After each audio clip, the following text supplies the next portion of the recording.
Wengi tunaposema mapacha wanafikiri ukifika tu na kunywa maji unapata mapacha. Hapana. Kuna nyoka mkubwa ambaye akijitokeza siku hiyo, akipita hamwezi mkamuona, lakini akipita utakuta maji yale yana uvuguvugu. Sasa siku hiyo mtu akibahatika kichota ya maji akinywa, ndio mapacha yanapotokea. Sio yanatokea tu ili mradi umekunywa. Kuna siku zake ambazo inaweza ikapita miaka labda 10 ndio mapacha wakapatikana. Ikapita labda miaka 5 ndio mapacha wakapatikana. Ndio maana unaona wako lika tofauti. Tena mimi naitwa Hazole Msete, mwenyekiti wa mazingira na ni mwenyekiti wa mila. Historia niliyoitoa hapo Mtoni ni nzuri sana, na kwanza waandishi wa habari wenyewe mmeona, mmefika hapa mvua imenyesha, ni neema ya mto huu. Tukiona mvua hainyeshi huwa tunakuja hapa. Kuna vitu huwa tunafanyia hapa mpaka mvua inyeshe. Siku hiyo tukifika tu tukifanya lazima mvua inyeshe. Na ninapoambiwa wageni wanakuja lazima nije huku kwanza mimi niongee maneno yangu ili msije mkakutana na kitu cha ajabu. Kwa hiyo mko huru kuangalia, lakini nisipofanya hivi naweza mkakutana na lolote. Kwa hiyo chanzo hiki ni chanzo ambacho kinasaidia sana. Ndio maana unaona tunapokuja na mvua imenyesha, ni wenyewe mmejishuhudia mvua imenyesha, tunaondoka kwa usalama. Hawa kisheria wote mapacha ni machifu. Pacha hata kama mvua inakuja vibaya, akiikemea inakuja vizuri. Ndio maana ya mapacha, na ndio maana wametokana na haya maji. Kama mvua inataka kuleta vurugu, hawa wana uwezo wa kuituliza isilete vurugu. Kwa hiyo historia ya mto Sala ndivyo ilivyo. Huu mto nilikabidhiwa ni muda mrefu kidogo, baada ya wazee wangu ambao nitaenda kuwaonyesha picha zao, waliniachia ulisi wa kwamba fanya hivi, usipofanya hivi maji haya yatakauka. Na kweli tusipofanya hivyo haya maji yanaweza kukauka. Huyo nyoka kihama hapa na maji yamekwisha. Usione huu mto. Yaani hapa ulipo kwenye mapango hayo mna samaki humo, mna nyoka wakubwa.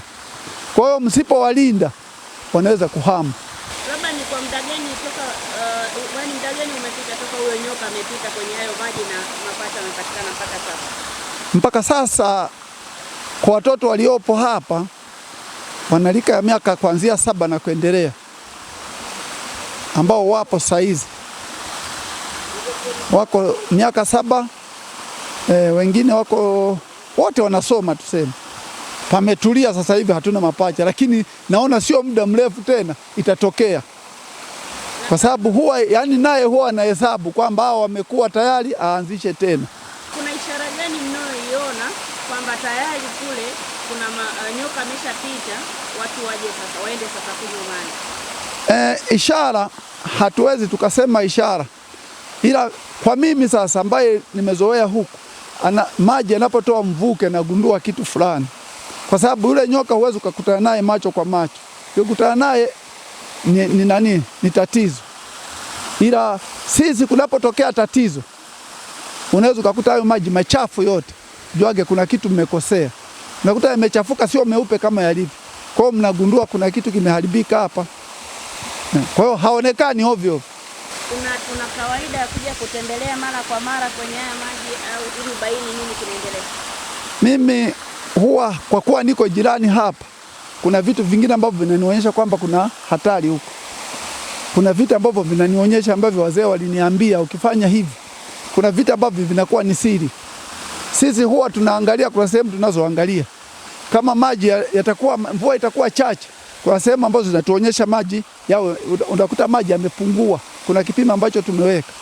Ndio maana tumeweka kale kamti kana ishara zake nako. Alafu kuna sehemu tunayoangalia kwamba mwaka huu mvua ni chache. Ndio maana zamani wazee walikuwa wanasema pandeni chakula cha muda mfupi, mwaka huu mvua chache. Usifikiri walikuwa wanasema. Kuna sehemu tunayoangalia imetengwa hapa ambayo wazee walinionyesha, lakini si lazima nionyeshe waandishi wa habari kwamba ile pale. Hivi hapa nikaonyesha kwamba nyoka yule pale, mtakaa hapa si mtakimbia. Nikaonyesha alipo mtakimbia. Ndio maana siwaonyeshi, ila nitawaambia pale ndio wanapokaa.